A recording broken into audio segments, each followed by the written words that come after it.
So this is where we left off last time. We were taking America's economic revolution notes, and we need to discuss our industrial expansion between 1840 and 1860. We see a rapid growth in manufacturing, a lot of improvements. We are able to measure to a very close degree. We're growing our corporations. We see a decline of shipping and emergence because we're really becoming more self-sufficient. Making things to the north, shipping it to the south. We see cotton going from the south to the north to create different textiles in comparison to previously where everything was just going to Great Britain and they were doing a lot of the production for the south. So this chart shows a dramatic increase in manufactured goods by the millions of dollars. So if we look from 1840, doubles to 1850, and then doubles once again to 1860. Our ability to really create different tools efficiently and accurately. This is very, very important when we're talking about interchangeable parts. Created by Eli Whitney. Eli Whitney is typically known for the cotton gin. He also was an arms manufacturer, and he created this idea of interchangeable parts.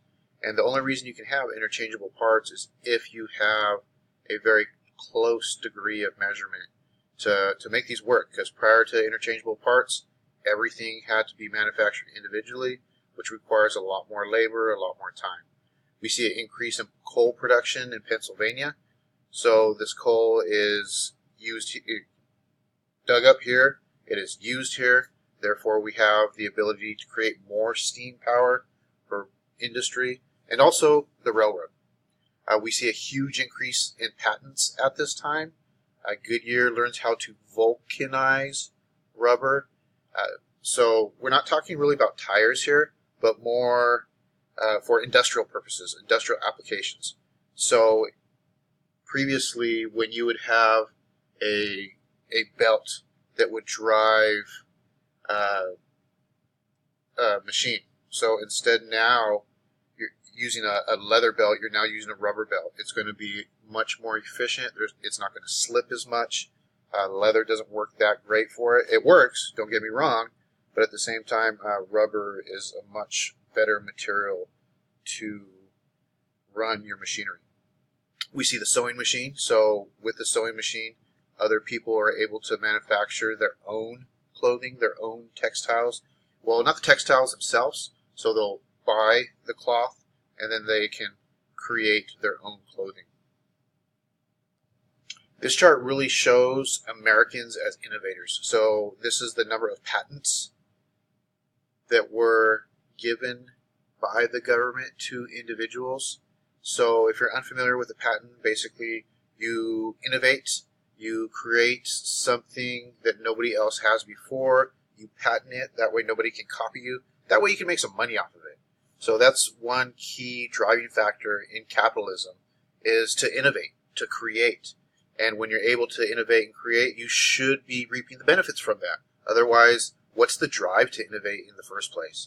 So when we look from 1830 to 1850, and then finally to 1860, just a huge, huge amount of innovation going on within our country. So the business model in America is starting to change. Prior to this era, we see a lot of individuals owning their own business, but we're starting to get away from this type of model. So we do see greater profits in manufacturing. With these interchangeable parts, you can manufacture a lot of different items. Something breaks down, you can replace it. We're also using shares. So what shares are, you basically buy a portion of the company. So let's say you want to grow your company. You take your small company, you make it public where people can invest in your company. You take their money, you grow your business, and then from there you're making more money. And now those people who invested in your company can now reap the benefits also by simply investing. This is part 4 of our notes. So we're really talking about the labor force here, the workers. So where do these workers come from? What are the conditions? How does labor begin to organize? Themselves, in many cases, are families from the Middle States. Entire families brought from farms. A lot of the farms themselves are simple subsistence farmers. What subsistence farming is, you're really only growing enough and selling enough to support yourself. Many of these families saw an opportunity to go to industry and possibly eke out a better life for themselves. At this time also, we don't have mandatory education of our children. So because of this, children as young as 4 or 5 are working in these factories. Earlier we talked about how the birth rate was going up in the United States. Now, because this birth rate is going up, people want to have large families, help work that farm. But when you have too many people on a small farm, that doesn't necessarily work out very well. So in many cases, young women would go to work in these industrial areas. It tended to be a very paternalistic system. They were looked after. They made sure that they were getting a wage. They had work. They lived in dormitories. And these girls were usually left the factory by their late 20s, possibly because they got married and they got into the more traditional roles of women at that time. Last year, you guys discussed the Industrial Revolution in England, Europe, and as you should know, the conditions for many of the workers tended to be difficult. Pretty low wage, were treated very fairly. U.S. was a little bit better.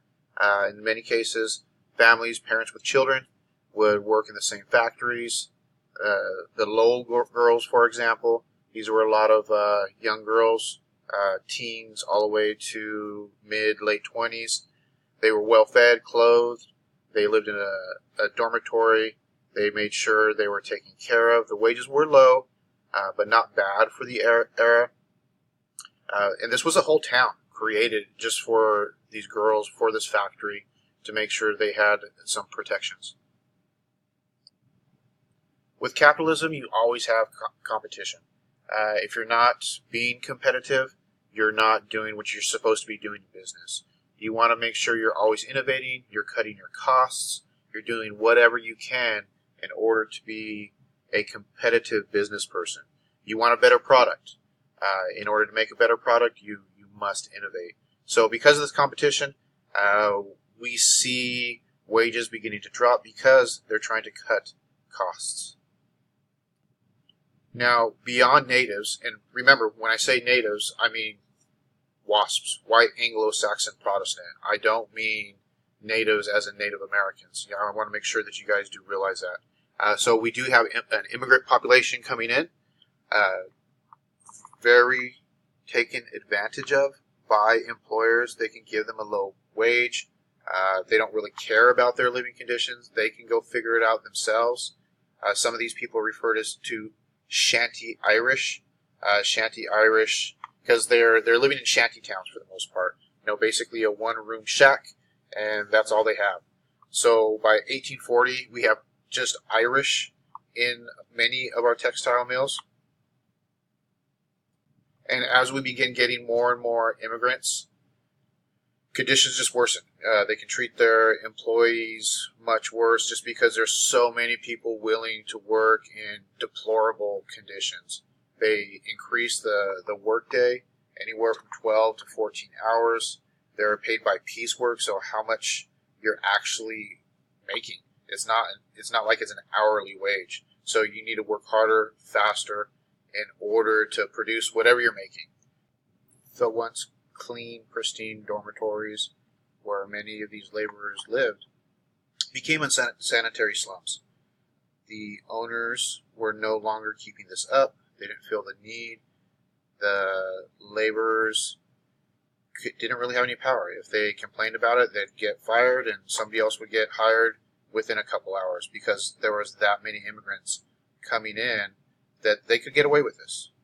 Because of the deplorable conditions and the quick hiring and firing of people if they spoke out, labor unions began to get formed.